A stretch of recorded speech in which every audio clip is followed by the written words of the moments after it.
যীশু খ্রিস্টের রক্তে ভেজা কাপড় আজও অক্ষত রয়েছে পৃথিবীর বুকে। কাপড়টির নাম দ্য শ্রাউড অফ টিউরিন বা তুরিনের কাফন।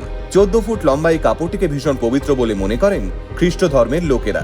আর এর কারণ তাদের বিশ্বাস, জিসাস ক্রাইস্টকে ক্রুশবিদ্ধ করার পর এই পবিত্র কাপড়ে মুড়েই তার দেহ সমাধিস্থ করা হয়েছিল। সেই কারণেই 1578 সাল থেকে ইতালির ক্যাথিড্রাল অফ সেন্ট জন ব্যাপটিস্টে এই কাপড় খণ্ডটিকে সযত্নে রেখে দেওয়া হয়েছে। হলুদ হয়ে যাওয়া এই কাপড়টিকে ভালো করে দেখলে লক্ষ্য করবেন একজন নগ্ন মানুষের চিত্র ফুটে উঠেছে কাপড়টির মধ্যে। খ্রিস্ট ধর্মের মানুষেরা বিশ্বাস করেন এটি অত্যাচারিত যিশুর ছবি। তবে অনেক বিজ্ঞানীর মতে এই কাপড়টির সঙ্গে যিশুর কোনো সম্পর্কই নেই।